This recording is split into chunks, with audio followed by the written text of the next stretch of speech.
in the den of iniquity. Vicinity no pretty, calamity fi hit we any moment. What's a pity? Tomorrow never certain. What dwells behind the curtain? The face of evil's lurking, with that shifty eyes averting. It's not a steady bubble that either pop or topple. Many will fall and stumble. Let the dozers gather rubble. From LA to Colorado, Guinea to Burkina Faso. Cannons will breach the towers and the troops will storm the castle. Hey, I say, run, run, come, make we get it. Because the peace that is bestowed upon the meek is overrated. So run, run, come, make we get it. Calling all your daughters and your sons, we come forget it. I say, run, run, come, make we get it. Because the peace that is bestowed upon the meek is overrated. Lord, run, run, come, make we get it. Calling all your daughters and your sons, we come forget it. With the rubble steady rising, and hearts are compromising. Convictions here are stifling, making evil appetizing. The fists are steady forming, and countenance is falling. Defenses are withdrawing, possibilities are falling. In these your circumstances, evil will make advances. Pick up your sword and lances, and be sure to take your stances. Victory is never promised, the battle is upon us. Gather the brave and honest, and the righteous in your corners.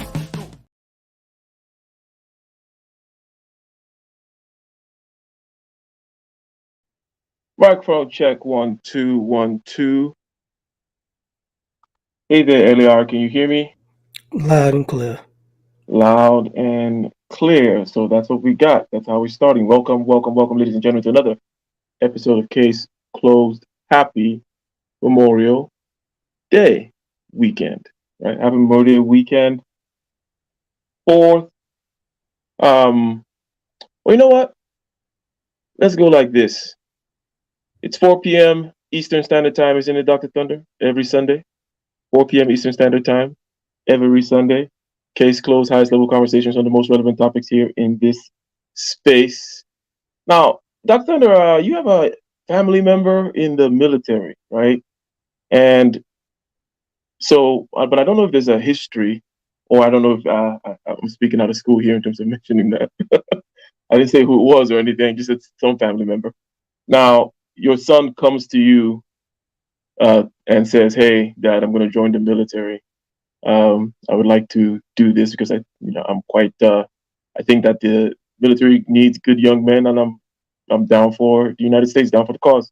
How do you react, Dr. Thunder?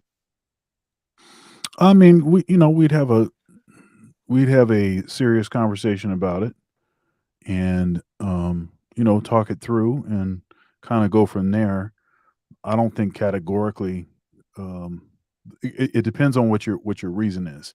I mean, it's a good deal with respect to paying for school and setting yourself up with a particular kind of network. But the risk, obviously, is that there's a chance that you may end up, having to go to war. And my brother, my younger brother, I think he did three tours. He was at Guantanamo Bay for one of those tours. And so, it's when you're deployed, it's a lot of stress, obviously on you, but it's a lot of stress on your family. But he's made a life for himself and is an excellent provider for his family and all of that.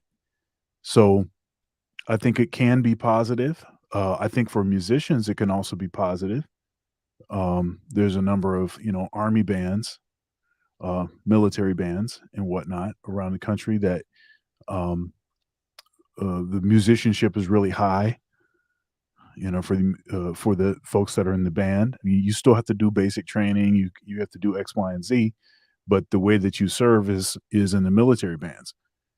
So there's a number of opportunities I think are positive, and have been good for Black people in particular.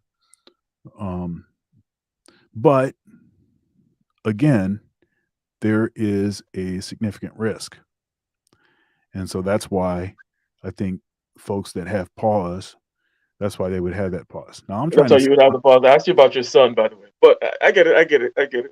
Yeah. So you you would have some pause, obviously, regarding the risk. You'd rather you would think about that, but would it surprise you, and or not? Well, I mean, I'm attempting to set him up so that that doesn't need to be that wouldn't be, the only option. That might be one of, several options, and maybe not even the best of those several options.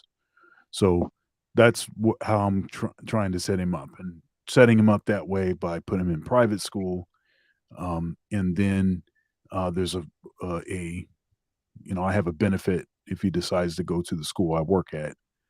There's a 50% off tuition, you know, and I would anticipate that he'd be a scholarship student because of the investment that we're making. Um, and so, we're setting him up that way for schooling, and then after that, we'll see what happens. Oh, okay, okay. At least you're trying to give him options. I mean, is it the case that most people that go into the military are doing it as a last resort? I mean, okay, we'll get to certain those kinds of motivations and whatnot when we look at the bigger picture there. LAR, are black men patriotic? LAR, uh, how does that question sound to you? Even if and answer it too. The vast majority of us are not quote unquote patriotic. Like the American flag doesn't do anything for us. The national anthem doesn't do anything for us. It's not that for most of us, it's just a, a holiday that we all like. I think people, you know, we've been in every war, we fought in every major war, but you know, we're not naive. To be a patriot or be a little bit misleading to think of a black American as some patriotic person. You don't really see us doing all of that type of stuff. Hmm. So your answer is no, not in general. No, yeah, not Right? in general. No, not in general. Now, do you think that there's a case for black patriotism? Right? I mean, for those who like people in the military, because I got family that's vets, you know what I'm saying. But even for the vast majority of them, it's not like you know, there's not a chip in their back about you know, there's not a batter in their back about the country, So I mean, to me, it's like it's a minority population. Even when you have people buried in I don't even want to like even when you have people buried in government or federal grounds, it's not like this is hallowed ground for us. Like it's just like okay, you know. Hmm, hmm, hmm. Okay, so I think let me play something here real quick before I get Kaiser involved in this here. Just want to play something a little bit here from Glenn Lowry about the case for Black patriotism. Now it's a longer video than the chunk that I will play here. It's a total of 5 minutes.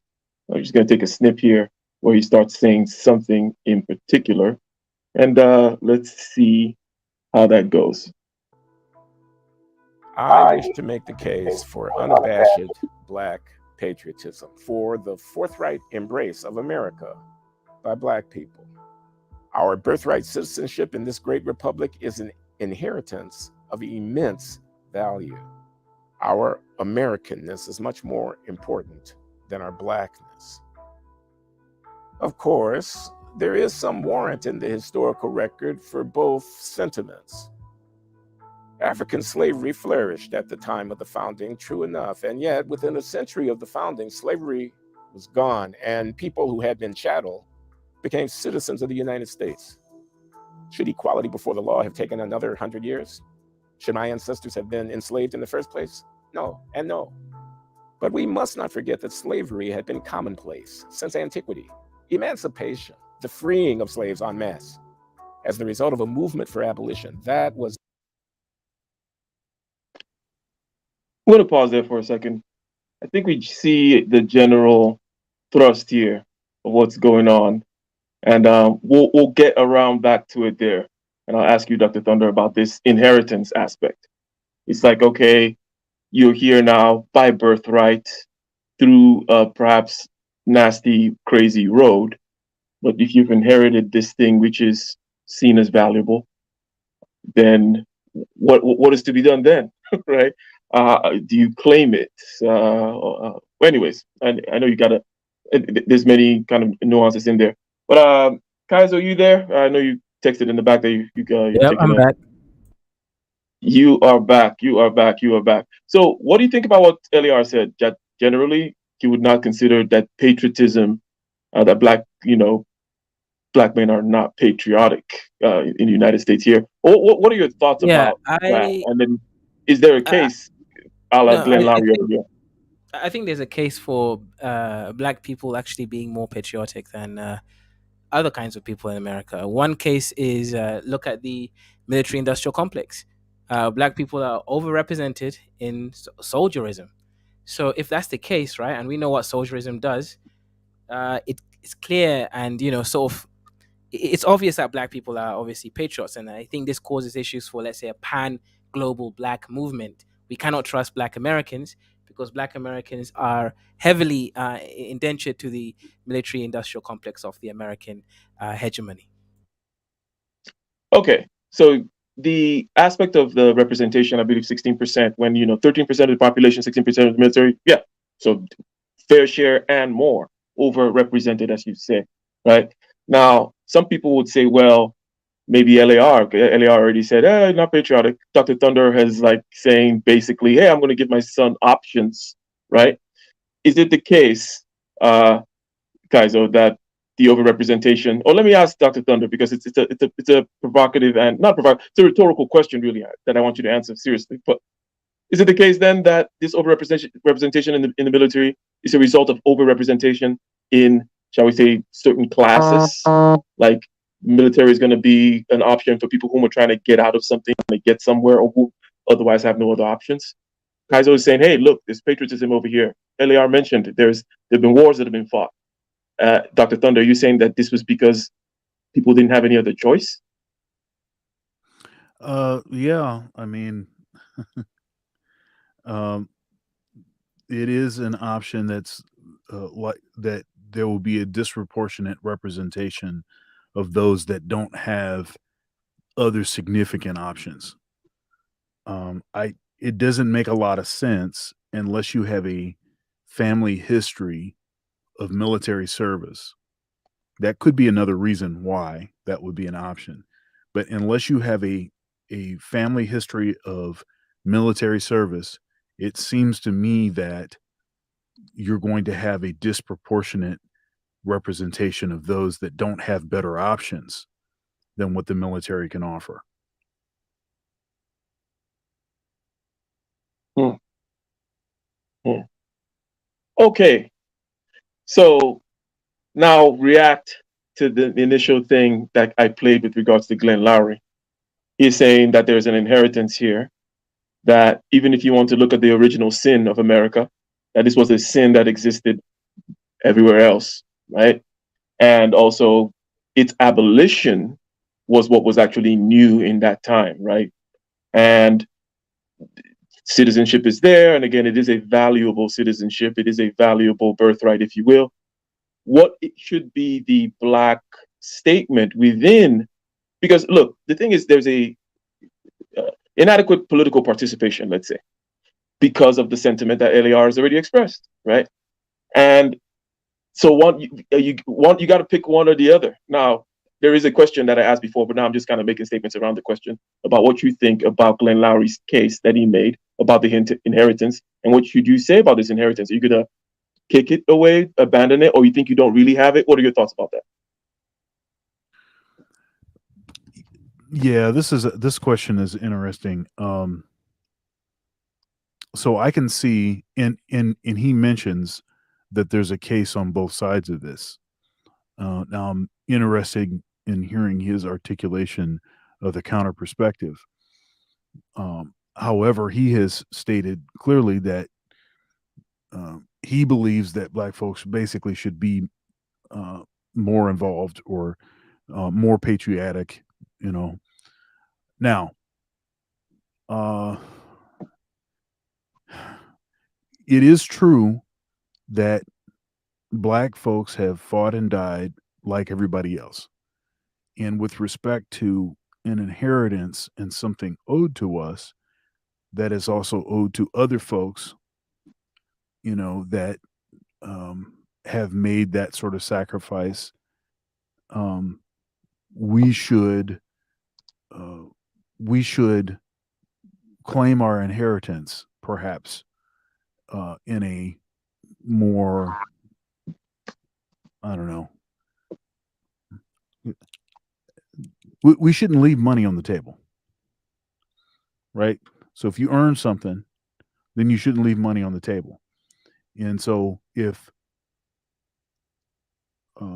other people and their patriotism is based on a certain um, history of their family doing certain things, military service, paying their taxes, voting, doing X, Y, and Z, whatever it is, whatever the civil sort of equity has been in the thing, then they should be able to take out, and they do. There's certain benefits and privileges associated with that, associated being a full-fledged American, as it were.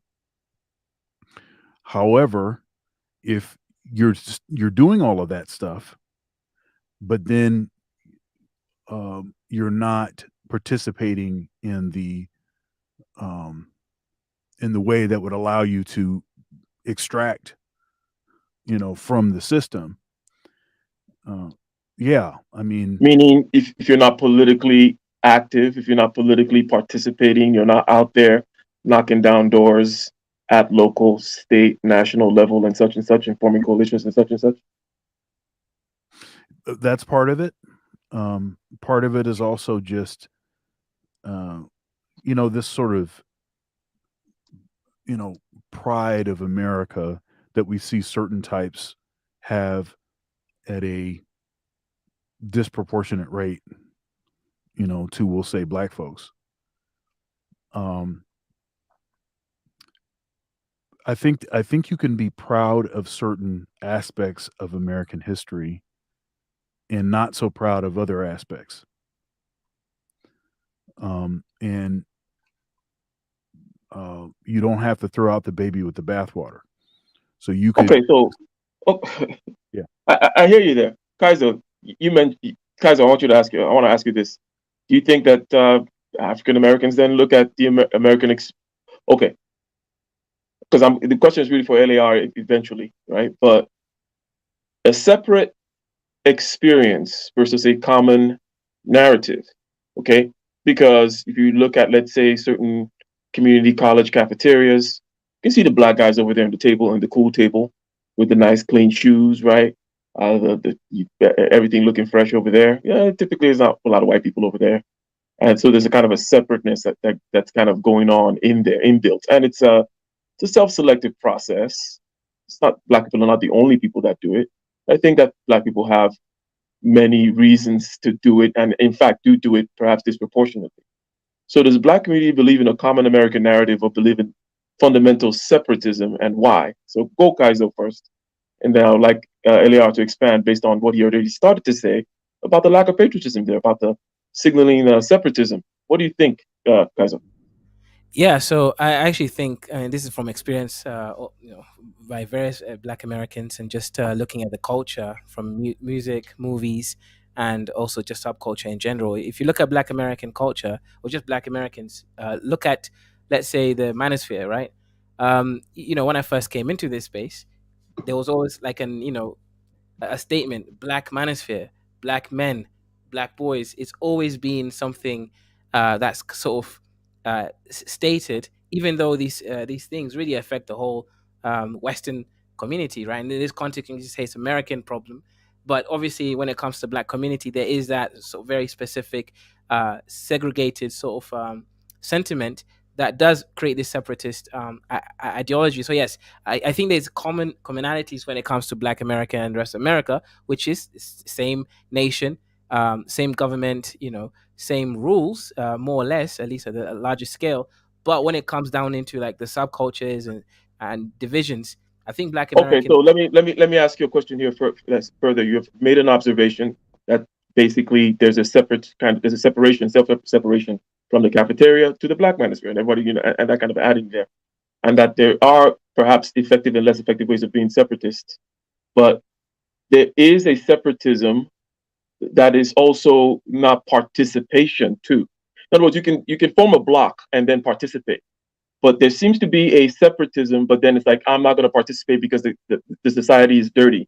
Do you also see that, right? Or forget the reason. Maybe the society is dirty, or it doesn't matter my participation, or the white man's going to take it away from me anyways, or whatever reason. Do you see, along with this separatist tendency, also a non-participation tendency?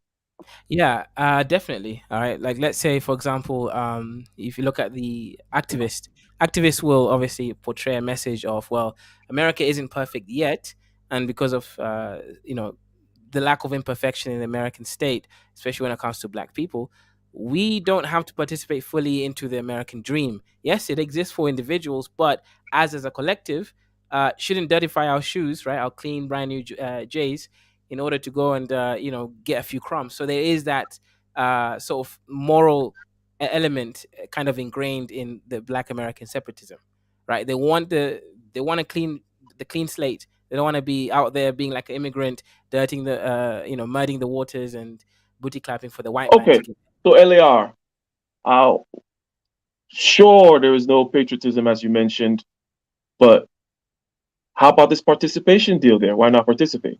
You might tell me something that, oh, it's been tried before or something like that. I would say that there are things that perhaps worth trying again and trying better and trying in different combinations, as somebody else said before, right?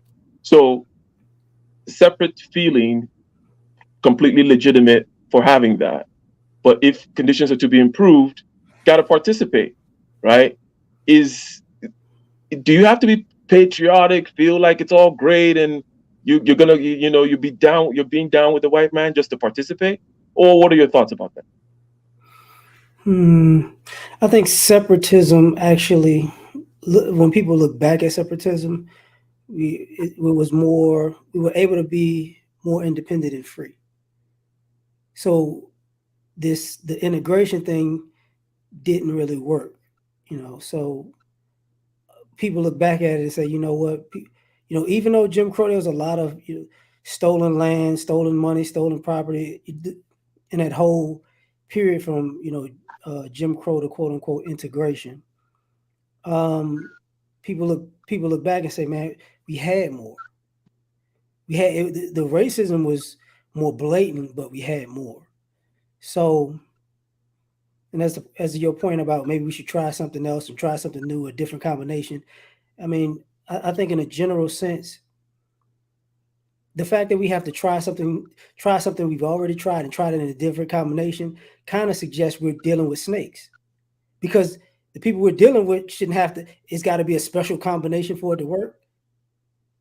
Eliardo, you are correct though. That's the thing. But it's not crazy that you're correct. In other words, it's always snakes, and it's always the right combination only that works in any kind of Well, politics, in no, any kind because of people's type stuff, right? I get what you're saying, but the issue is this: um, these combinations don't work. These combinations and snake things don't actually work when we're viewing other people doing it. The combination we have to figure out is a combination other groups don't have to figure out. Yeah. So it's like, oh, it becomes like, oh, this is a combination hustle.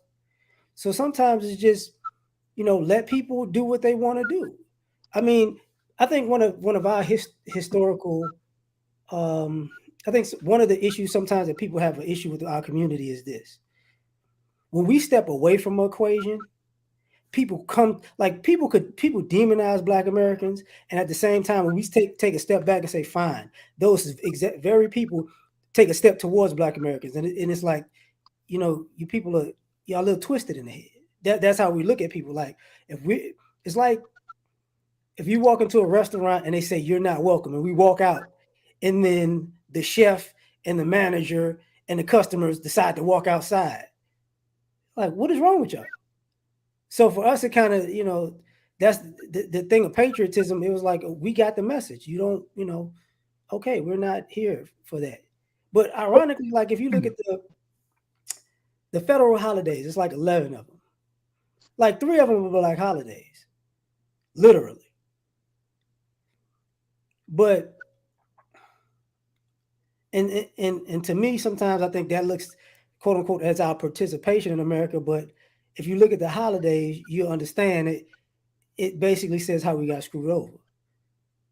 Martin Luther King assassination. Juneteenth to slavery. Um, Memorial Day. The burial of all the so like it comes off like, oh, okay, we're gonna give you a holiday. We need to give you 3 holidays for how we did you. So and for what, Kaizo, why do you keep saying you're in the black manosphere? You know you're not. Why do you interject yourself in the black manosphere every time we talk? Kaizo is he's the character that he puts himself, and we put him wherever we want to put him just to make the thing flow that day. So You're a Muslim, remember? Stay over there. whatever he's got to be that week to get his tricking off. But Hasidic so Muslim. Dr. Thunder, okay. So here's where we're at, right? We have seen this separatist, shall we say, tendency for completely legitimate historical reasons. Along with it, there is a perhaps apathy and lack of participation that LAR has reiterated as saying perhaps it's not going to, you heard him, I'm not going to put words in his mouth. But you have said, black men are the political X factor. I've mentioned perhaps that, are they not inert? Is it not the case that this apathy and lack of participation is going to be a big, huge roadblock for this X factor?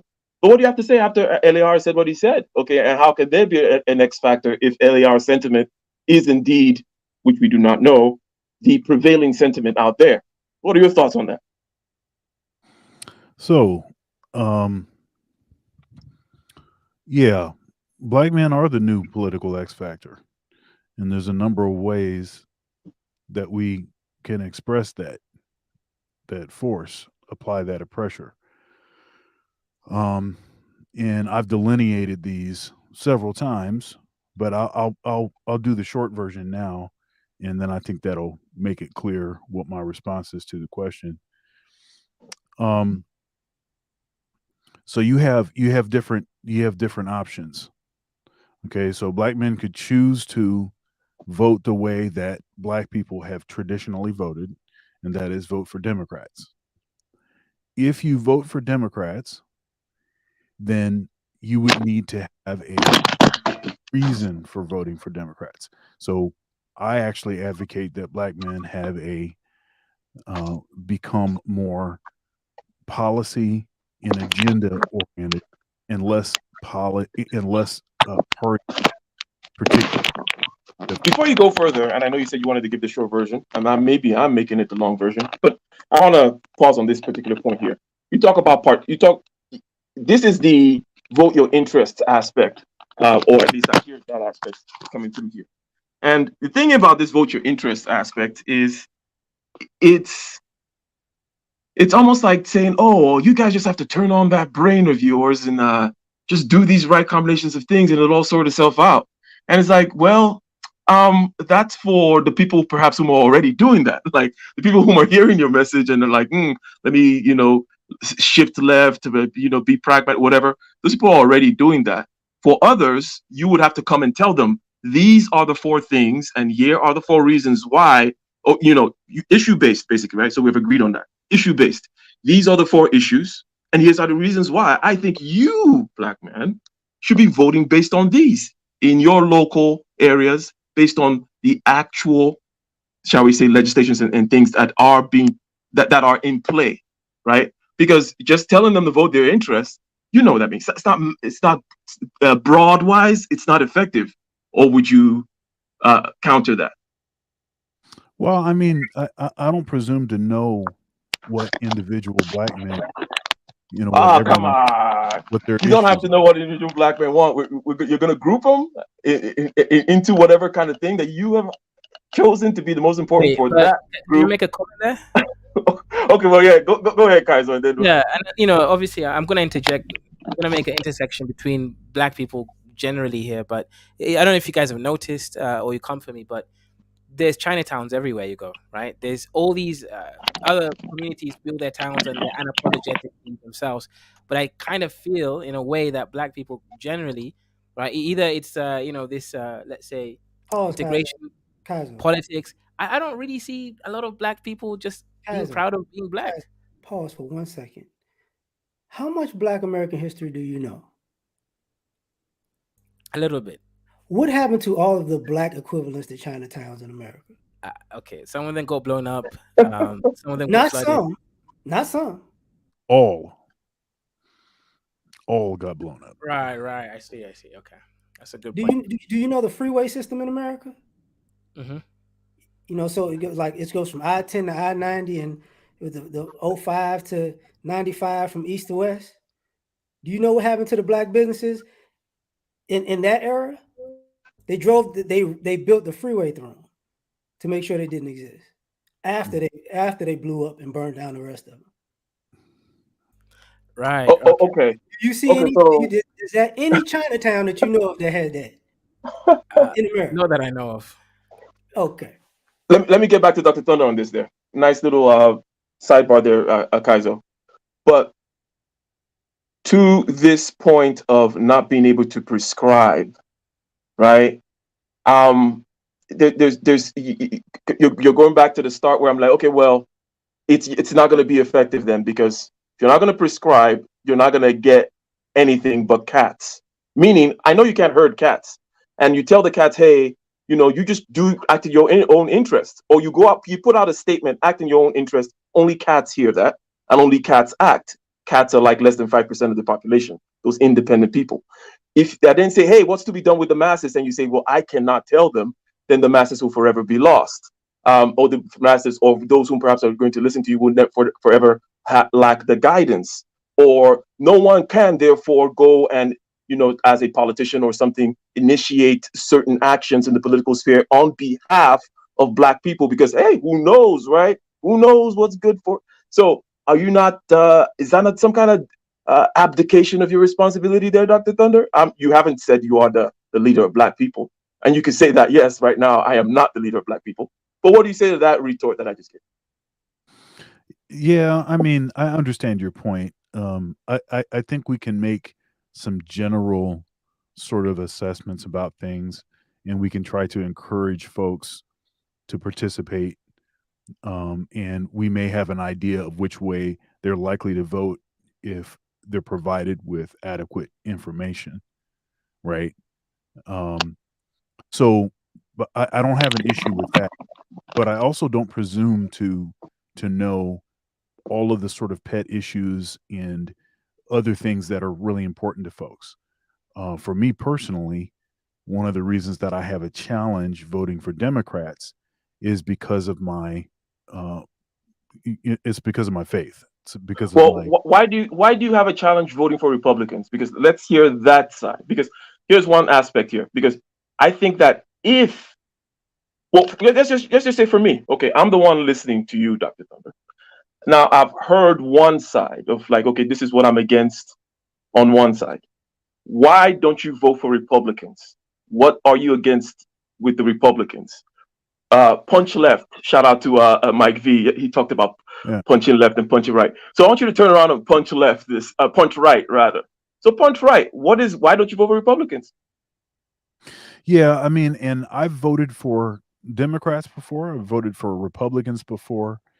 Um, I got to a certain point and I no longer could vote for Democrats. I certainly have a hard time doing it now because of all of the social reengineering they seem to be party to, and much of which is disproportionately damaging to black boys because the intersectional business is basically piled on top of black boys, um, which get the worst of that. Um, but Republicans, there's so I believe both parties to be pretty entrenched with the girl power stuff. And though the Democrats are more vocal about it, um, the Republicans will tend to they'll tend to, talk this family values thing and behave as though they're very much, in support of the nuclear family and X, Y, and Z. But when you look at the way that both actually operate, both are very much in support of, all of the girl power stuff, because neither party is willing to really aggressively talk against, um, you know the certain principles that underpin that movement. Um, so in that way, I have an issue with both parties. I have a particular issue with playing the lesser of two evils thing, because Okay, now the thing, Dr. Under, you gave me an anti-feminist stance against and said that okay, both that they've been both entrenched in both sides, and the thing is there are people, let's say on the or left or on the right, whom are identified that way, getting what things that they want out of those places that are perhaps adjacent or beside or irrelevant, or or in other words, again, despite again, the girl power over there, right? yeah, again, So again, again, this is why I think it's important uh, to be policy specific. So if you find folks that are championing a particular policy that you're a fan of, that you're in favor of, to that extent, I I I wouldn't have an issue if someone supported that particular candidate. But the issue is, I mean, it's a lot deeper than that. And most folks, they haven't thought about a lot of these underlying issues, and so they just believe that because I'm black, I'm supposed to vote this way, do you have any right? pet issues in Ohio or in your general Midwestern area? Is there any particular pet issues that you have locally? Sure. And there, I mean, and there's been a number of things that uh, we'll say. Ohio has some big cities, and the tendency is for the big cities to be ran by Democrats, and so they have certain things that are important to them. Um, Now, the Democrats, at least, especially the Black Democrats, will tend to acknowledge stuff like, uh, what is it? Uh, oh, man, I'm forgetting the term for this. Gentrification. Okay, but they they're all heavily involved in the industry of gentrification, right? They'll talk about it like this is bad. Black folks are not going to be able to afford to live in these communities. Once you upgrade them, you're kicking folks out. Where are they going to go? All of this kind of stuff, right? And then a bunch of white folks move into those neighborhoods because they're the only ones that can actually afford. There's a number of places in the state of Ohio that this is taking place. In Columbus, the capital city, a number of them, and there's a particular district in Columbus, a particular district in Columbus, that the mayor stated that this was going to be his legacy to the black community. He's a Democrat, but all they did was they just basically ripped up all of the properties in that area. And then when they ripped up all of the properties in that area, you had the usual folks that were naysayers of that, that had an issue with it. And then, of course, the mayor came out and said, well, this was not exactly as expected, X, Y, and Z. Okay, Right. and I know we are kind of monopolizing the conversation here, but I got let's just make a couple more points. Okay, so yes, I get it. Big cities run by Democrats out there, the Midwest, if you have issues with them. Number one, is there a Republican that you like, okay, or a Republican area that you like, and why don't you live in the more Republican area, let's say, right? Or um, Well, I'm in a look. I live in a nice area. I don't live in I live in a suburb of Columbus. So it's more So red where you are. yeah, I'm the school in the school district here. Although I don't send my son to public school, the school district is less pushy about the sort of a lot of the social reengineering stuff and a lot of the um, you know LGBTQ initiatives kind of stuff. And so that is the case in red areas. There tends to be less monkeying around uh, with that. Um, so that is true. And I grew up in a red area, as it were. Though I grew up in Michigan, which the state was blue, the area of Michigan was very red. And I think that because there was less sort of focus on a lot of the sort of social reengineering kind of stuff, Yeah, but I is think there a Republican thing that a Republican as either policy? Because I've asked you about the negative on the Republican side. You mhm. gave the same negative as the, but how about a positive on the Republican side? And perhaps why you live where you live.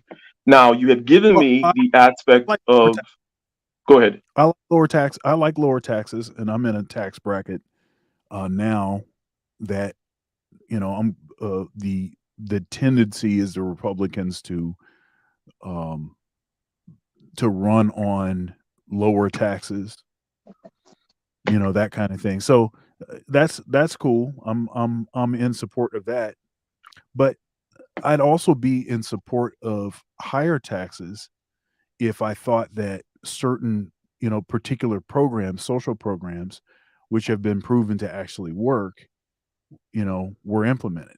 So I can see that on both sides of that.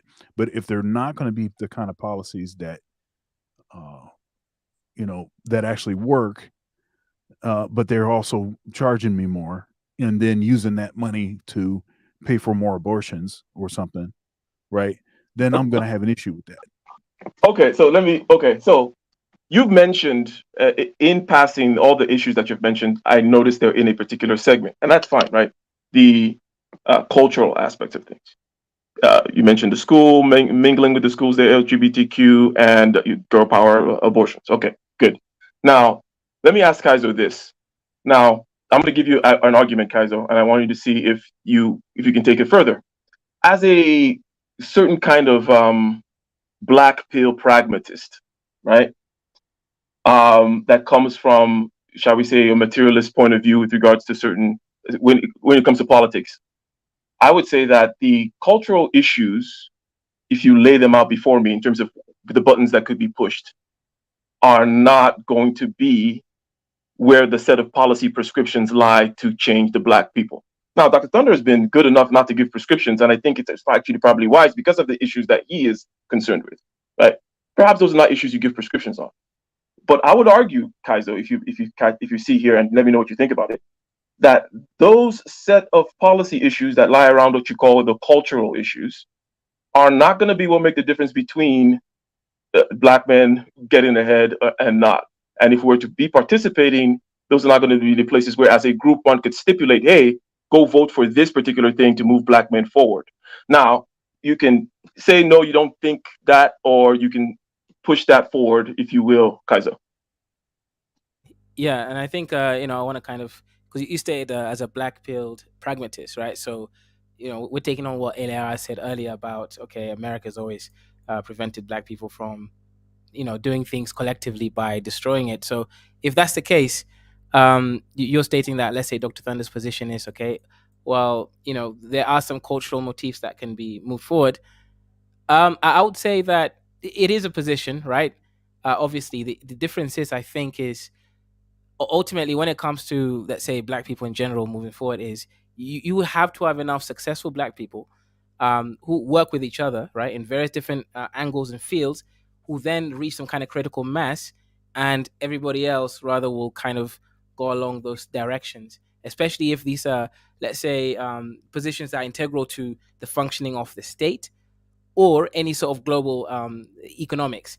More or less what I'm trying to say is, what you could push for is very local sort of government changes that can actually work. I'll give you an example, right? In and anyone can correct me or give context to what happens in America, but in Botswana, if you're a young Botswanan, actually African, really, and you want to purchase land for farming, guess what? The government gives you a loan. If you also don't have a tractor or anything to, basically farm, I mean, Okay, so the farm aspect. There was something else that we covered too. Let me, because I think that you're okay. Good. I mean, I know your examples are good intentioned. However, they tend to make it perhaps more difficult with people who perhaps have not grabbed the concept yet to go get to the example level. But to just add more there, let's say we were covering the railroad workers and their particular beef with the Biden administration regarding some union, regarding a contract, right? Are they going to get raised in pay? Blah blah blah. Those kinds of things. And you see, if for the economic aspect, which hence the whole black pill pragmatism, materialist type approach, you would perhaps have a coalition of people that say, I'm going to throw my weight behind a particular union or a particular in some particular jurisdiction, right, where there's actual money right there in front of us. Okay, you mentioned earlier the military industrial complex, let's say, overrepresentation there, but perhaps how about moving up within that? Because I can assure you it's not at the higher echelons as much as it should be, right, of that industry. And well, how does one get in that industry, military industrial complex, generally speaking, and actually get it beyond the level of, get take it up a notch, because it involves political kind of moves and whatnot, right? So this, in essence, is what you would be saying there, Kaizo, or no? Yep, that's exactly it. Like, which positions? I'm not going to repeat what you just said, but more or less, that's exactly what I mean, right?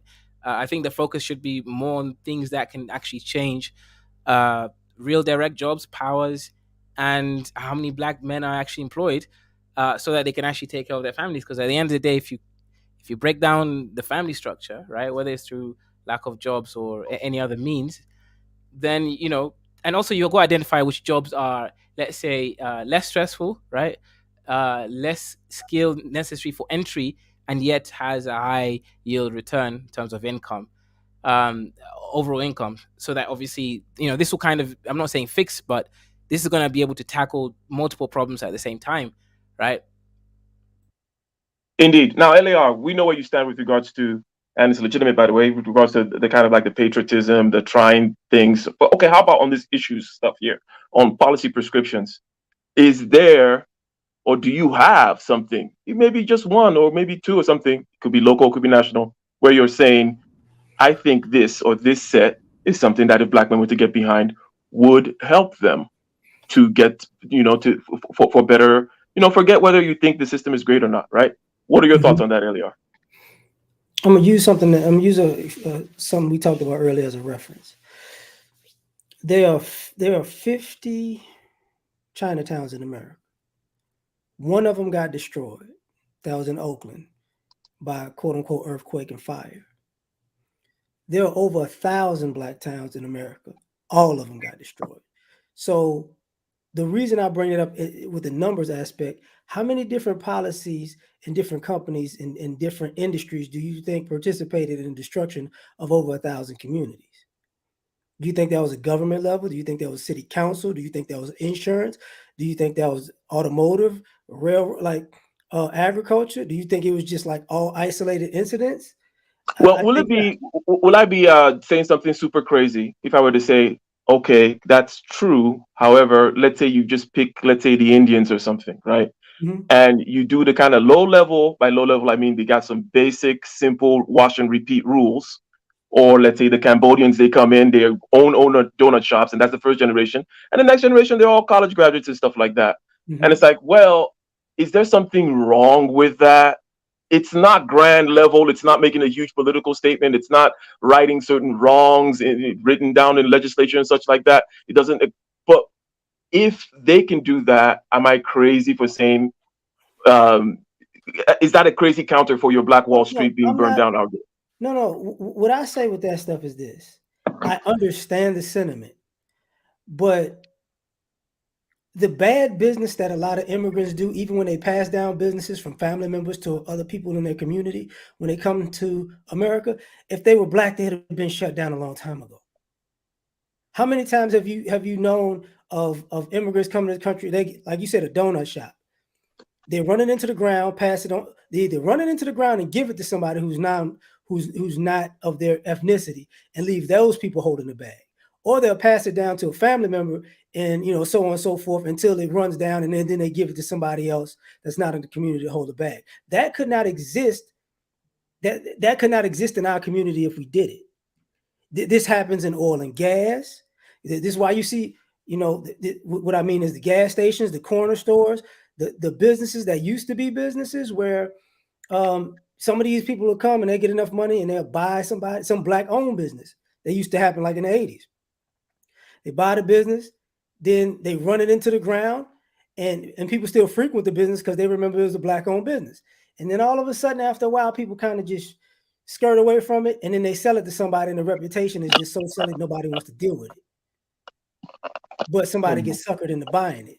So I get it. I mean, when you say the next generation, they go to college, they do go to college.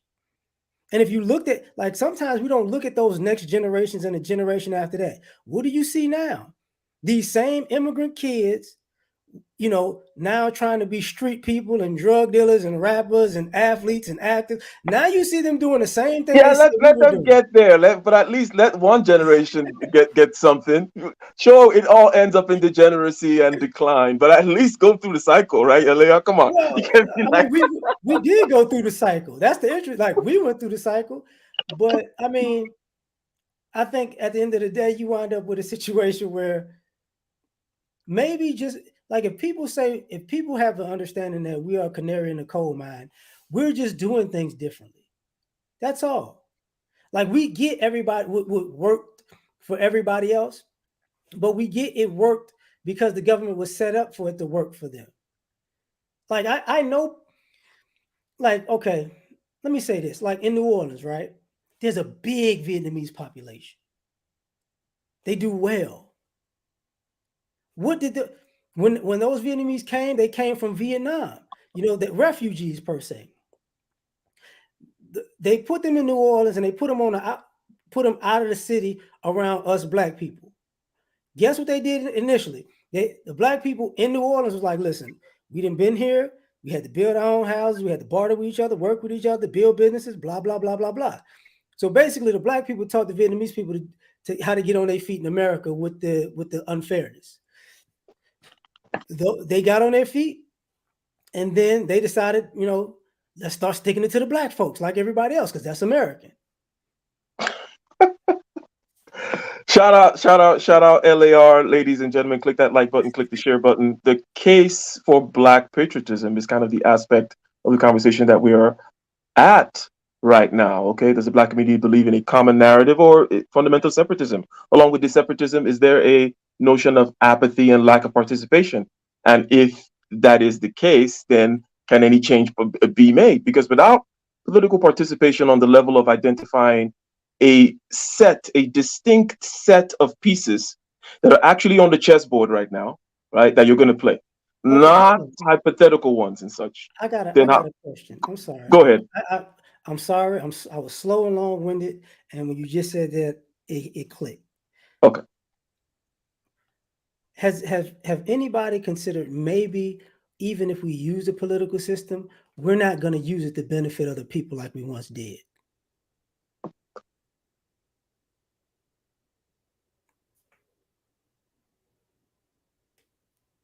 Good point.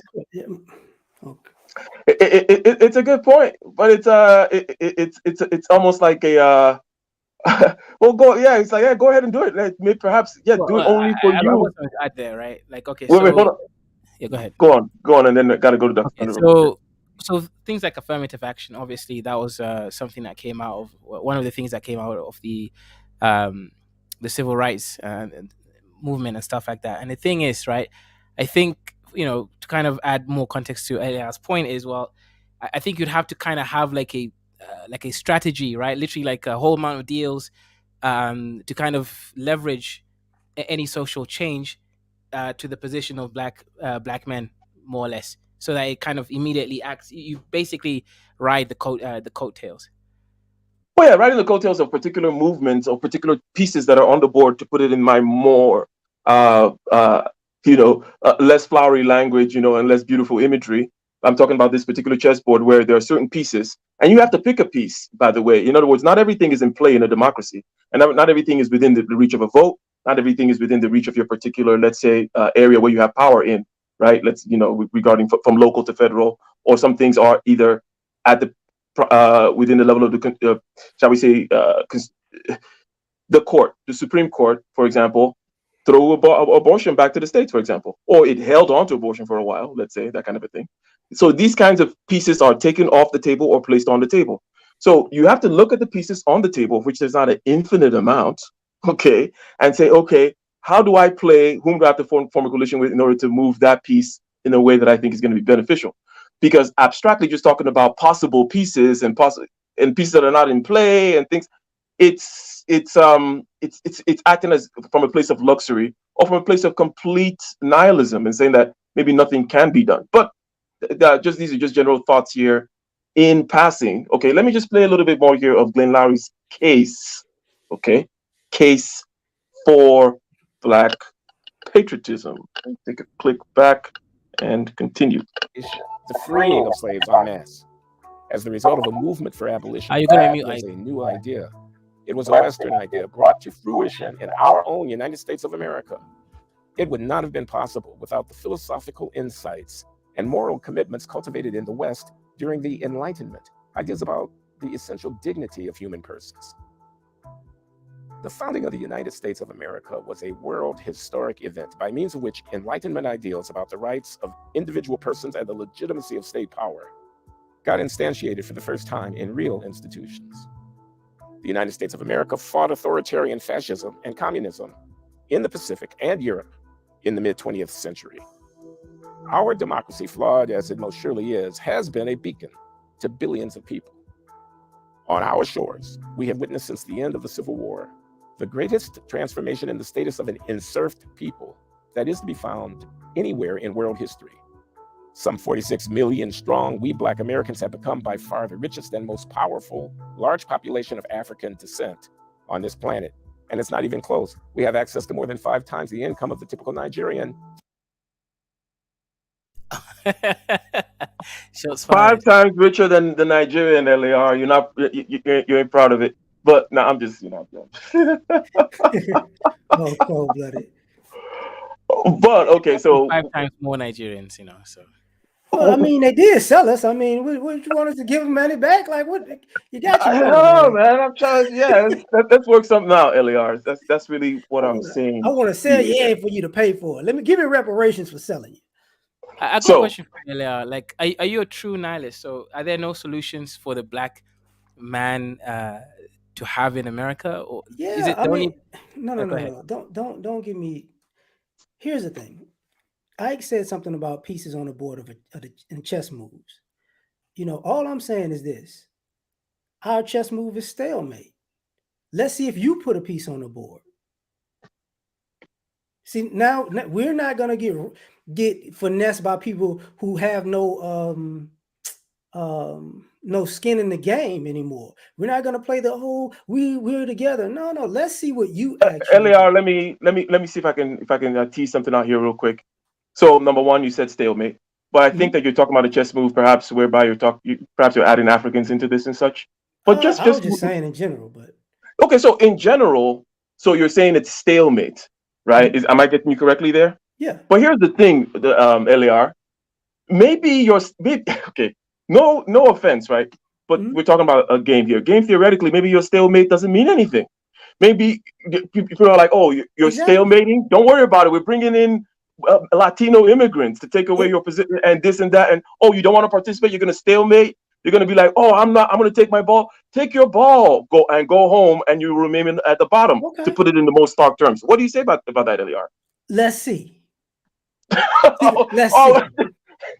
I guess you have your answer there, Kaizo. I think sometimes, I think people don't think about it from an aspect of even in this illustration that this man has, right?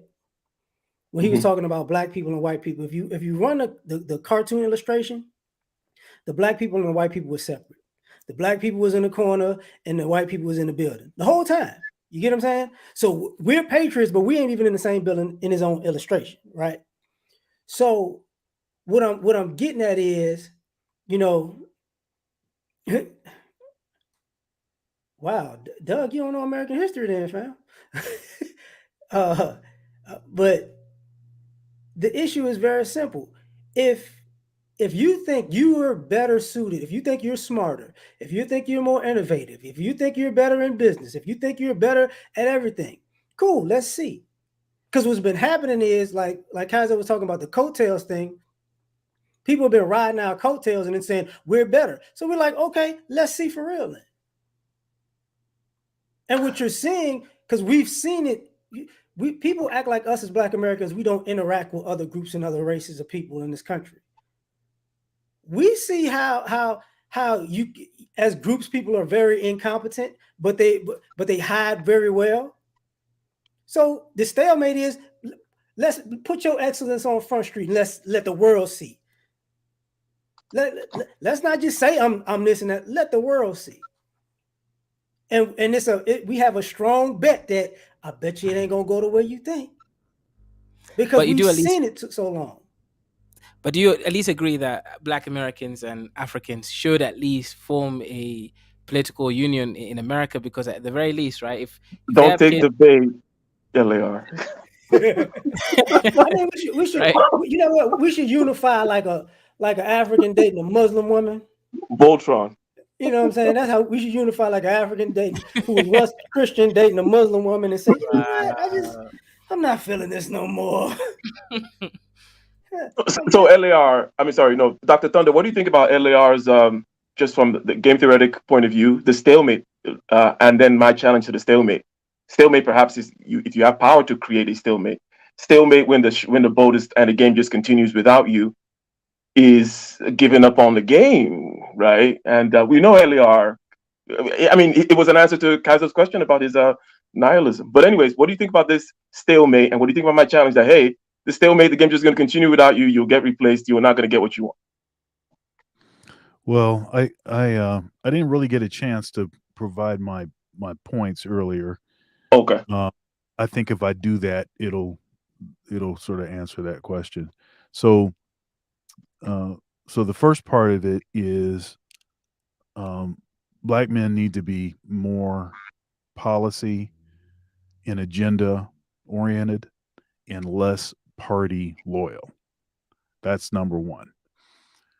Number two, Black men can decide to vote however they desire, right?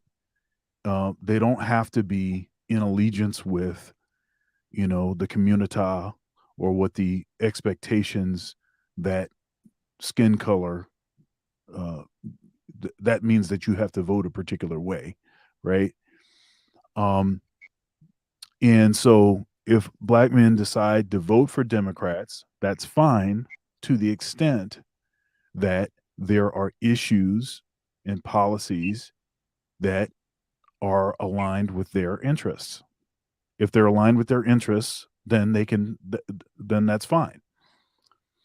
Too often it seems to me that rather than finding policies that actually align with their interests within the Democratic Party, they're just basically, most, it seems, are just voting that way because that's how you're supposed to vote if you're Black. Okay? So I have an issue with that. And if all you're going to do is continue to vote the same way, the entire community, such a high percentage of us, then there's no incentive for the party that's automatically getting your vote for them to change anything about the way that they conduct themselves. All right. So if they've been screwing us over, if they've been allowing this intersectional stuff, this girl power stuff to run roughshod over Black men, over the issues of Black men and boys, if that has been the case, then they have no incentive to change that. Okay. Now, another option Black men have is they can vote for Republicans. but they can only vote for Republicans to the extent that, and I did a video on this, only to the extent that Republicans make certain critical adjustments to the way that they are doing politics. Right? There's some harboring of white nationalist types in the Republican Party that I think should be addressed if black men are ever going to find the Republican Party to be a good, representative of them. Okay. So there are and there's a variety of things. There's a number of things that the Republicans tend to do that are not aligned with the interests of black men. Okay. So they're going to have to address those issues. And then the other thing, there's two other options. One is third party. That's where I'm at. I'm a third party voter. And I do not I do not buy into the wasted vote, argumentation, which is like, this is like the only thing that they can think of folks can think of. It's like, oh, that's a wasted vote. If they're Democrat, then they'll say that that's a vote for the Republican. And then if they're a Republican, then supposedly it's a vote for the Democrat. I think until enough people in general, black people in particular, begin voting third party, the sort of monopoly on the way that they treat black people and how that impacts these elections, that's just going to remain unchecked. Okay, so I think we need to have some other options. And then, of course, there always is the don't vote. If there is nothing on the ballot that inspires you to vote, that you believe is going to make any difference, then not voting is also a way to wield your political power. You can decide that you're not going to participate. Okay. Now, the thing is Democrats cannot win if black men begin to be more particular about how they vote. Democrats require black men to basically blindly cast their vote for Democrats in order for them to get in office. If black men actually become more knowledgeable about the way that the system works and executing one of these particular options based on actually understanding policy and being more agenda oriented, then it's going to change the entire game. It's going to change the dynamic, because we know that black men and black women, by and large, do not want the same things. Okay, so if black women are voting 99% for the Democrats because their interests are being served, then it is logical to think that many of those issues that are being served are not necessarily the interests that black men want or desire or need to be served. Okay, so that's my full sort of position on this, and that's not to say that again, that you can't caucus with Democrats or you can't caucus with Republicans, or you can't caucus with independents. It's not to say those things at all, but it is to say that more more knowledge about the system and more very specifically directed voting and policy and agenda caucusing with certain people based on really specific issues that you have interest. And obviously, the way our government really works is when you contact your representative, and disproportionately, of course, your representative, depending on what area you live in. If you live in one of the big cities, you know, in America, then it's going to tend to be blue. They're disproportionately, they're going to be Democrats, and you need to still be able to have a good conversation, a productive conversation with them. Right. Okay, so Dr. Thunder, you are not gonna be or advocate that you're not gonna prescribe to people. Do you not see, however, a position or a vacuum in that leadership position there? You mentioned targeted, specific kind of voting of some kind. Right. There is a need to awaken this particular group, this cohort, this X factor, first and foremost, because you did mention that if they do wake up, right? Uh, and I've kind of said that, look, people en masse are not going to wake up like that. The cat's already awake, and it doesn't matter. They're very few. So, yeah, and if you're not going to tell them, hey, do this, other than a general, and I get it. Look, and you mentioned on the Republican side, there's some kind of white supremacist type things there that make it such that that's a difficult path as well. Okay, but when you mentioned this targeted thing, should there not be some kind of leadership in that regard, or at least people trying to do the thing that you say you don't want to do, which is go out there and try to mobilize the people, at least wake them up and show them these 5 things that they should be voting for, let's say, whether Democrat or Republican or whatever. Yeah, I'm not a community organizer type. I do think that there is a role for folks that have that sort of disposition. That's what it is that they do. That they take the information and they make it palatable for mass consumption and get out there on the street, the boots on the ground, as it were. That's not my role. And if people ask me questions in a conversation, then I can, then we can cover some ground for that particular person I'm talking to. But that's never been my particular role. And disproportionately, that doesn't tend to be the role of intellectuals. That doesn't tend to be the role of intellectuals. Intellectuals, that's not what they deal with. They're wrestling with the concepts and the ideas. They're developing the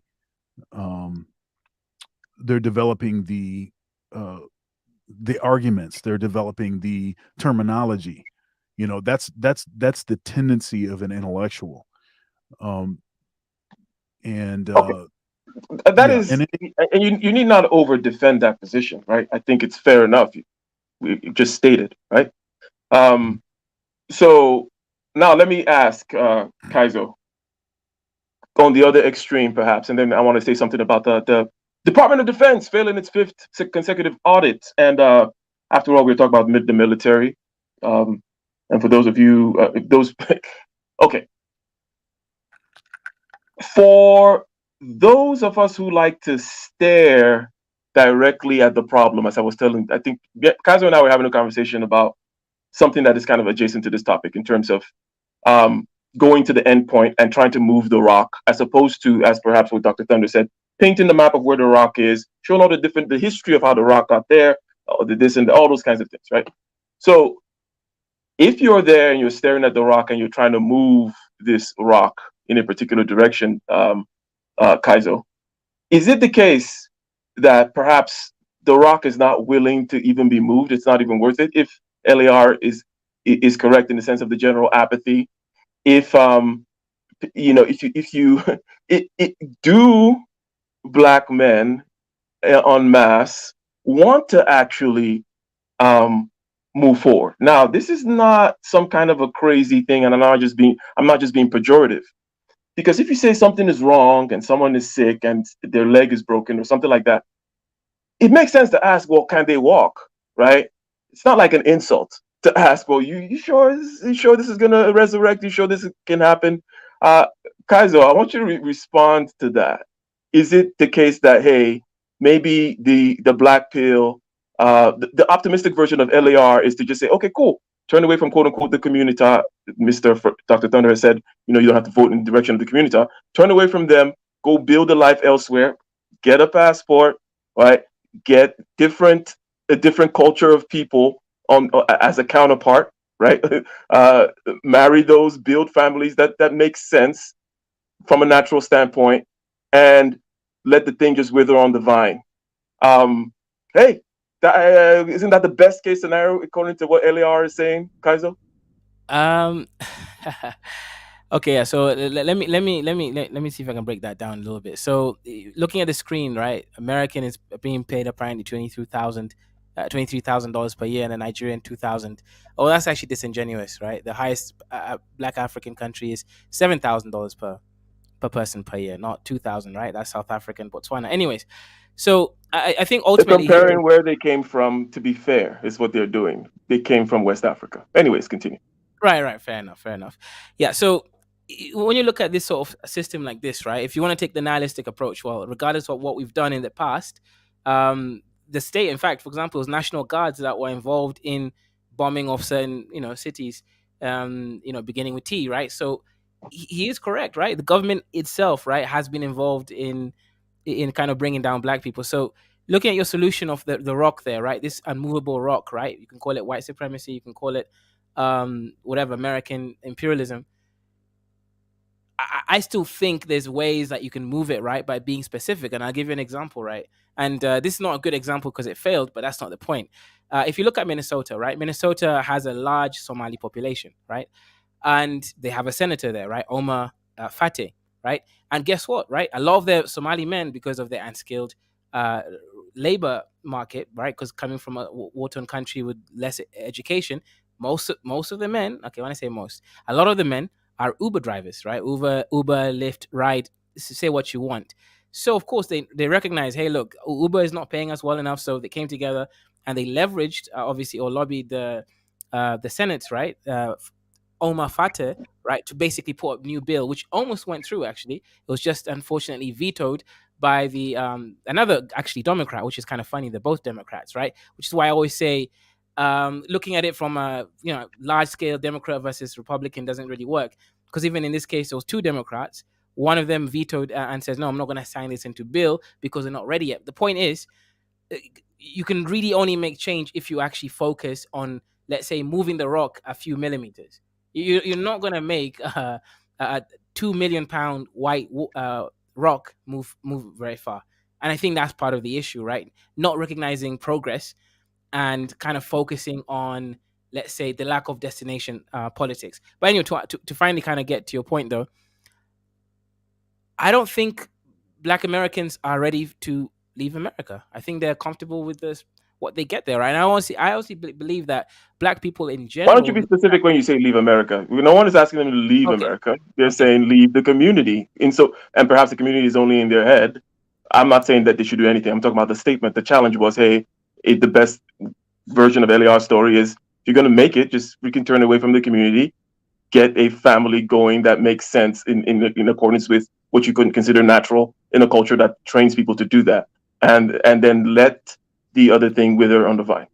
yeah, that's not possible because you're gonna have to deal with the same people in the communities, right? So regardless, let's say if you leave the community, right, uh, intellectually speaking, in your head, you're still going to be meeting racist white people in job places, right? It's not going to What does that remove. have to do with you, your family, the wife that you've chosen to get from a particular place that is well cultured in that area, and you getting your ish together economically and building a future for yourself? Who cares? Like, why did you even bring up any freaking white people right now? What's wrong with you? Right. The reason I brought that up is because I know how community based people think. For them, you cannot look if you're already stuck in a community, right? You are not suited for leaving the community because you will literally be crushed by the new community. Imagine if the new community of your family fails, right? So if that fails, then you're basically stuck in step one. So ultimately, if you're already stuck in a community, you've got no hope.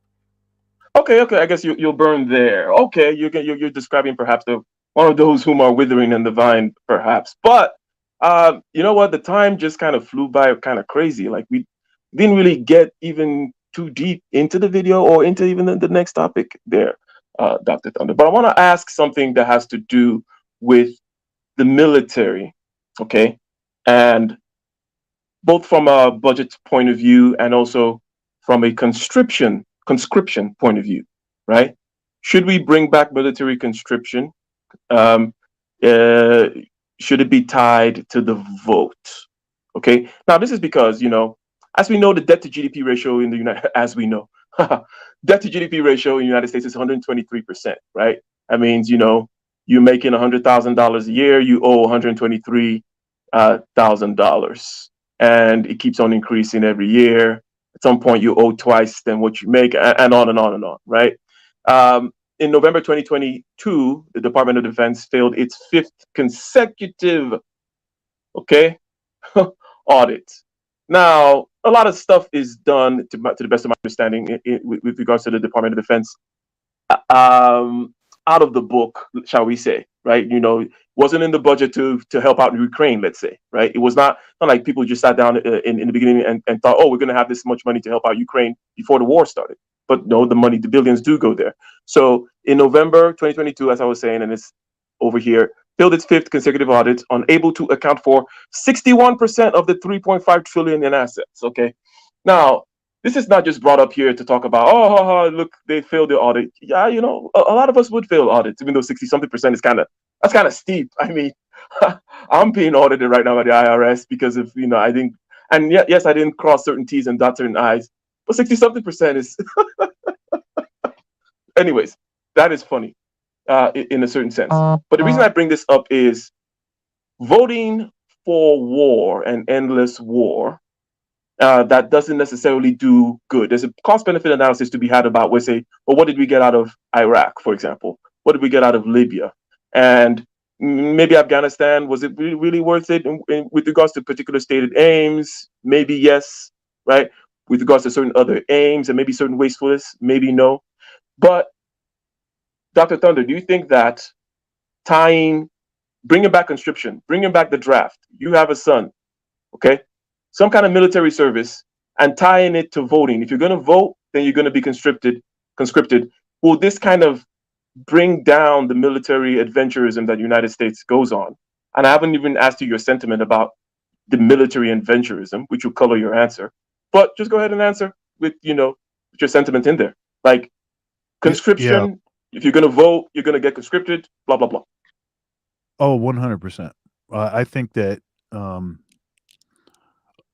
one of the biggest mistakes that we made was during women's suffrage, where,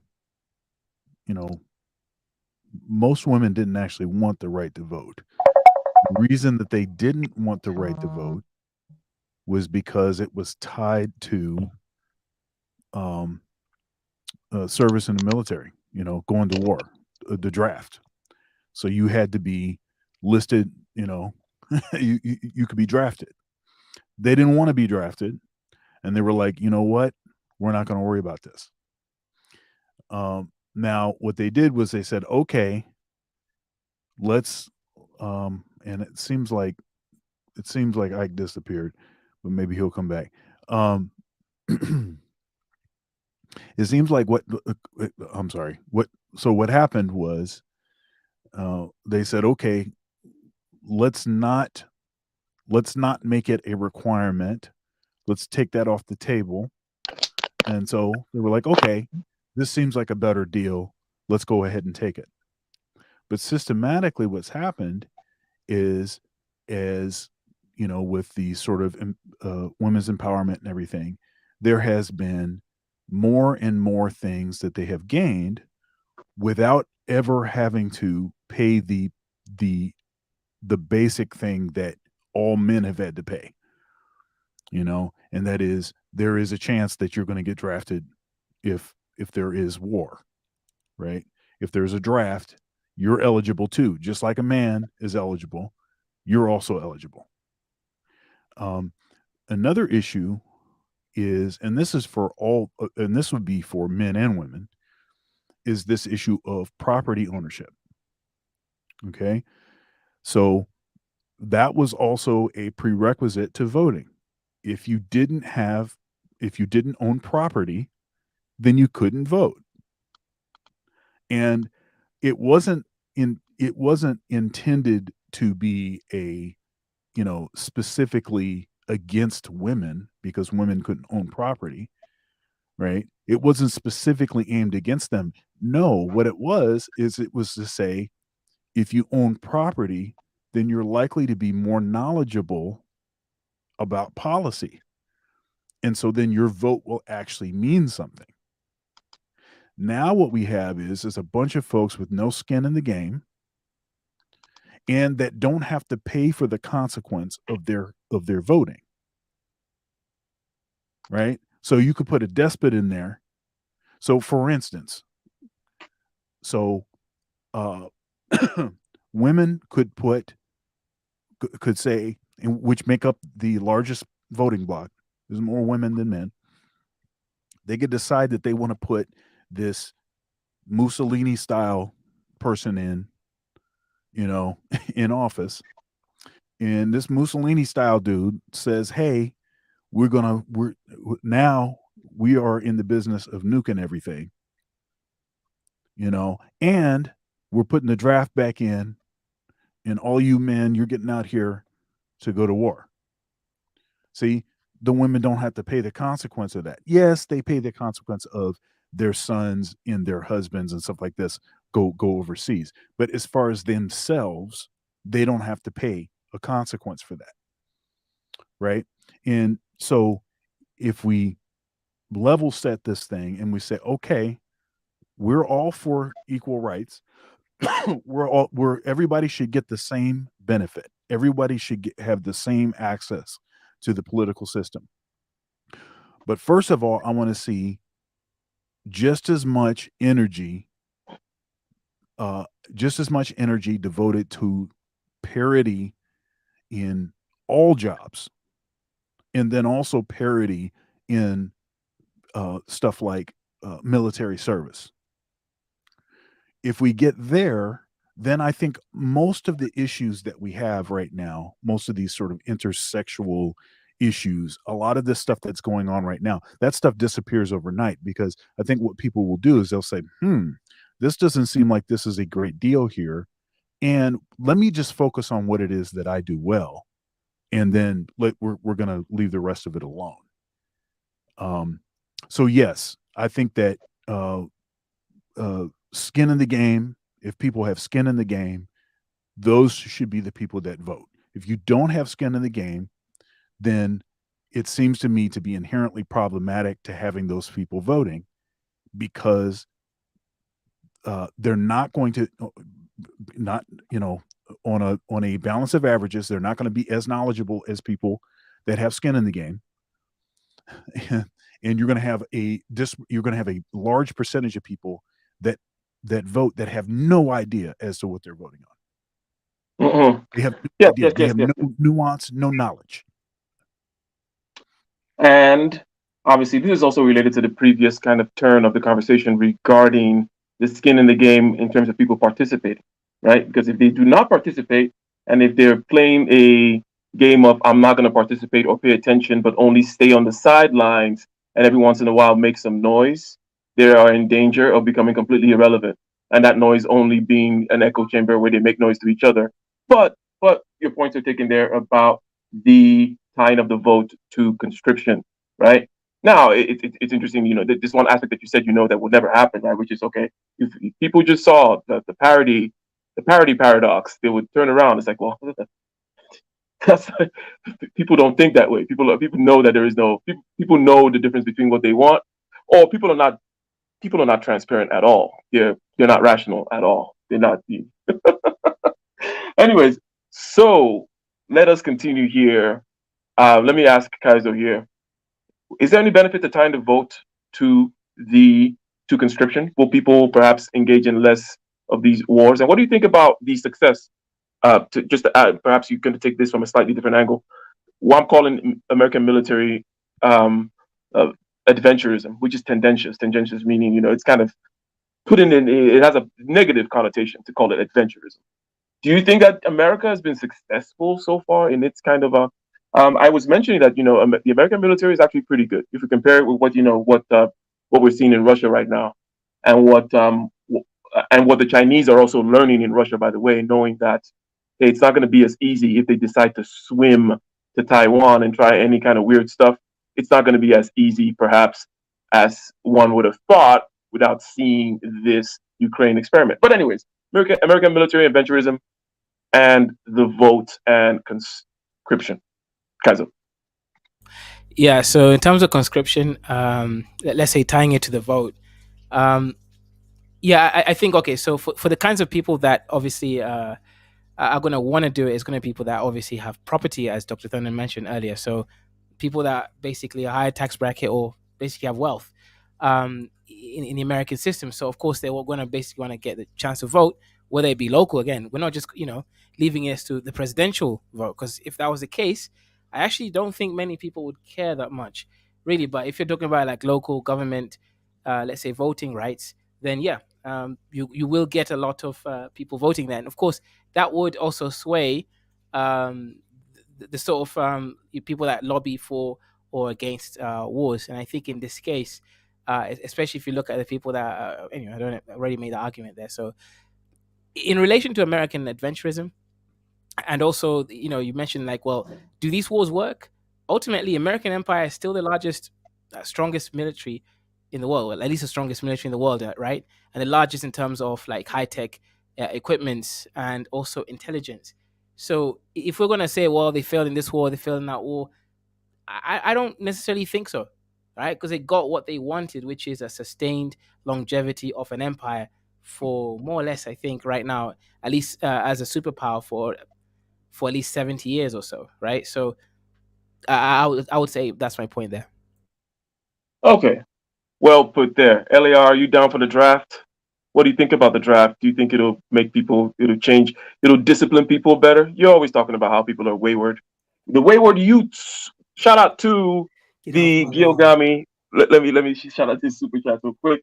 Thank you for the $3 Canadian. Thank you very much.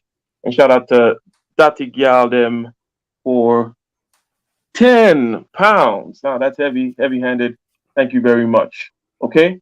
And LAR, you're going to answer the question here about this whole thing with regards to conscription or military service, voluntary. And it doesn't have to be, oh, they take you straight to war, but that idea, perhaps, because maybe it'll foster a little bit more of that common narrative, right, that we were talking about earlier. Do blacks believe in this common narrative, or do they essentially think of separatism? Perhaps maybe a shared forced conscription, by everybody. And what do you think about that in general, sir? Mm. Forced conscription by everybody is not going to happen in America. That's what happened. People ducked the draft years ago, and their family's going to duck the draft now. So that's how part of the way that we were overly represented in the military. The military overall, I think it's a good thing. The military does teach discipline as as well as a lot of other life skills and things that you might need in society. I think the only problem now is I think America is outdated in thinking that war makes money, because I don't think it does anymore. So as far as soldiers, I mean, we got soldiers, quote unquote, galore. Like our Navy is the biggest Navy on the planet by far. Like I said before, the American dollar is just back with guns and bullets. So everybody's supposed to, quote unquote, bow down. But the problem is this country can't afford the guns and the bullets and the gas and the oil that it takes to run a military forever and a day, because you're gonna have to buy it from somebody, and these people might just cut you off. The Mm-hmm. country's too far in debt now, and the other countries are so far in debt now. Like most of what we consider first world countries are in debt, and nobody knows how. And we're constantly trading with each other, and everybody's in the red. It's like worldwide incompetence. So there is nobody to, quote unquote, pillage. Plus, if you really want to be honest about it, plus people are still pillaging Africa, and the countries are still broke. So it's like, who you gonna make money from? All right, Hey, all right, all right, all right, all right. So we're gonna I get want final thoughts. I Uh, wanted to say something before yeah. my final thought, which will be later. Um, I'm not. It seems that um, a bunch of stuff that I've said today has been, taken all kind of out of context. Man of Tomorrow was in here heckling for most of the time, um, uh, creating some straw men, but that's Dr. fine. Thunder, that's what he does. You might I as know, well. I know, I realize that there's a great deal more nuance in the discussion, but that's fine. And I certainly am not advocating for apartheid or advocating for a system that necessarily meant that people needed to be property owners in order for them to vote. I was just recounting a historical fact that property ownership uh, was a prerequisite. I would be a fan of, um, as I said, I would be a fan of what was I saying? Uh, if if you vote, then that means that you're eligible for the draft. That to me, uh, that to me, this seems to be uh, fairly balanced. I mean, if you want to vote, and if when you vote, it creates a you vote. There's consequences for voting. There's consequences for putting certain people in office, and so everyone should be evenly culpable for whoever ends up getting in office. So that seems to be fair. But as far as property ownership, especially with the disproportionate number of folks that own property is going to be black folks, for me to advocate that is also to would be advocating the sort of political power that the black community has, to be basically arguing that out of existence, if there is any political power that we have. Mhm. So anyhow, So I think guys have to drop off. So let's get a start with LAR on the final thoughts aspect. And I think, okay, in general, we had a good conversation about the fact and settled certain things, okay, with regards to the separatist narrative, right? Do Black Americans see a general one American narrative or a separate fundamental separate? And it makes sense before you even ask the question that there will be a separate one. Is there an apathy, especially maybe even on the Black male side? So a political apathy and a political inertness or inactivity associated with this separatism, okay? And is it perhaps an active strategy? And Dr. Thunder laid down some things regarding being issues based, okay, and then voting your interests within those issues and separating from the community, if you will, with regarding block style voting and a couple other things, okay?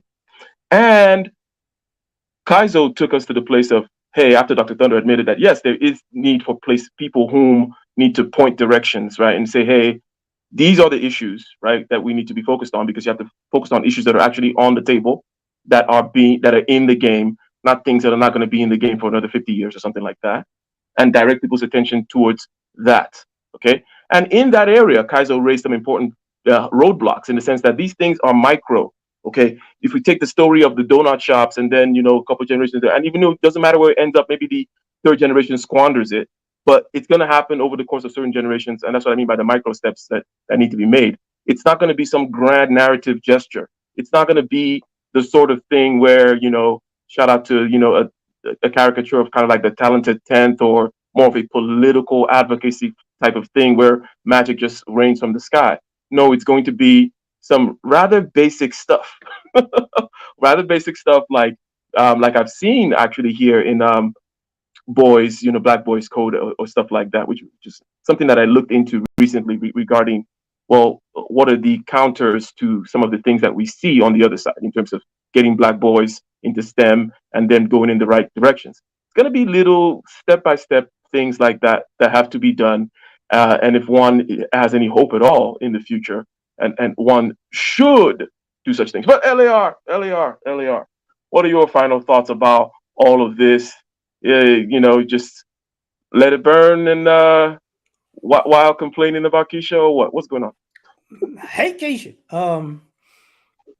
I think it used to be said that America is an experiment. and it's a great country, the great experiment of America, whatever. But in that sense of using even STEM, science, technology, engineering, mathematics, somehow along the way, we forget, in science, you got to eliminate things that you got to point out the things that work and eliminate the things that don't work for your desired outcome. In this country, the things that may work for one group may not work for another. So when one group says this works for me and one group says this doesn't work for me, if the group that says it doesn't work X's that out, that's just being scientific about it. It's not, oh, you know what, do it again. And in essence, we're asked to do it again and again and again and again and again and again and again. And to the point where I think this has failed numerous times. This doesn't work. So at some point we just got to I think us as Black people, we're practical people. We know what works. We know what doesn't work in this country. For us, we can't say, if you try it, it may work for you, but it doesn't work for us as a group. Certain things work for us as a group. Certain things don't work for us as a group. The old joke, we know we getting picked first in gym. Doesn't matter, right? That works for us as a group. But, we're not getting picked first for the science group, whether we're smart enough or not. That's the way this country works. And sometimes we got to, I think ultimately people have a fantasy of America for other groups of people that isn't real. Your fantasy for you and your group may be your fantasy, but that doesn't mean your fantasy is my fantasy. So that's it. That is it. And before Dr. Thunder goes here, I just want to talk about something. If I understand your question there, adult supervision, it is about monetary / fiscal policy. So to that degree, now that I'm a macroeconomic specialist, but yes, within a inflationary monetary system, which is a perfectly legitimate system, then debt is necessary for growth, right? You borrow money, you invest, you grow, you pay back, and you have extra left. Just to put it in simple unit economic terms, right? Does it make sense? Okay, I'm a business, I borrow money into the future. The future will pay for it. The future will pay for it by growing. The key term there is growing. Are you growing enough to match your debt, right? And what is the story about this growth? Is it real or is it a fake story? Because there's a lot of fake stories that get told regarding growth, because you can pick all kinds of economic indicators, right? To kind of we know about stats, right? But generally speaking, yes, you grow by getting this debt and you expand into the debt into the future. However, there's arguments to be made that there's not a lot, the technological growth that should be happening in terms of energy and transportation. In other words, the world of atoms, the world of real stuff, right? Not the world of bits, not the world of zeros and ones or the internet or data centers. Outside internet and data centers and such, there's not a lot of growth. Okay, so where's it going to come from? Is it going to be AI perhaps that infuses that growth, which is efficiency, which is going to enable us to do more with less and then grow into that debt, or is it going to keep on going downwards? There are many other things that could happen. The rest of the world could collapse. There could be a crazy a war or something where you are not as effective, and yet you still stay on top. America still is the best looking leper in the leper house, right? So its debt to GDP is not as important from that point of view, but there's some localized conversations that could be had about the growth story, and if the growth story can match the actual debt to GDP ratio. Hope that makes sense. But anyways, Dr. Thunder, what are your final thoughts on this? Yeah, I mean, could Black men be more involved in the political process? Of course. Is it doing us a disservice by not being as involved as other groups? Yes. Are there some ways that we can be more involved? Obviously, there are. I mean, we could participate at all. And as I delineated, uh, there are ways that we can vote our interest, right? To the extent that we do so, we'll be better off. Individually, we'll be better off. Our voice will be more heard because we're actually voting our interest and not voting someone else's interest, which in large part is what we have done. Certainly, we can caucus with Democrats, we can caucus with Republicans, we can caucus with independents to the extent that our interests are being served. It doesn't make any sense to do anything other than that. I'd argue that we have been guilted into